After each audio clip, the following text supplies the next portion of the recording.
వంశీని ఎందుకు టార్గెట్ చేస్తూ ఉన్నారు అనేది చంద్రబాబు నాయుడు గారికి వంశీని చూస్తే తన సామాజిక వర్గం నుంచి ఒక వ్యక్తి ఎదుగుతున్నాడు. చంద్రబాబు నాయుడు గారి కన్నా గ్లామరస్గా ఉన్నాడు.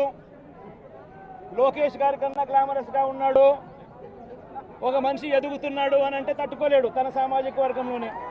అందుకనే కొడాలని నేను చూసినా ఆ మనిషికి జీర్ణించుకోలేని ఆక్రోశము, వంశీని చూసినా కూడా జీర్ణించుకోలేని ఆక్రోశము.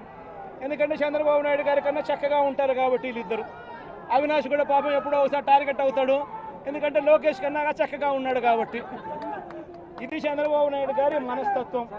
ఆయన కొడుకు ఆ సామాజిక వర్గంలో వాళ్ళు మాత్రమే లీడర్లు. వాళ్ళకి ఎవరైనా పొరపాటున వాళ్ళకు అనుకూలంగా లేకపోతే సామాజిక వర్గం నుంచి వాళ్ళని వెలేయడము. ఇది చంద్రబాబు నాయుడు గారు, రామోజీరావు, ఆంధ్రజ్యోతి రాధాకృష్ణ, TV5 వీళ్ళు ముగ్గురు. నిజంగా ఇది ఒక మాఫియా రాజ్యం. చంద్రబాబు నాయుడు అనే వ్యక్తిని ముఖ్యమంత్రిగా చేయడం కోసం, చంద్రబాబు నాయుడు అనే వ్యక్తికి ఓట్లు వేయించడం కోసం ఒక మాఫియా సామ్రాజ్యం వీళ్ళంతా.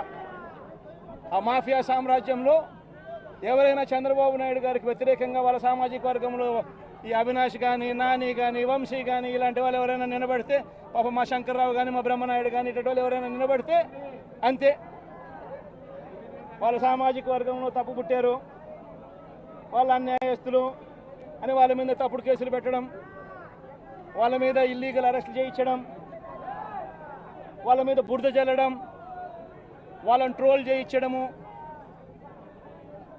ఇవన్నీ కూడా చంద్రబాబు నాయుడు గారి నైజం.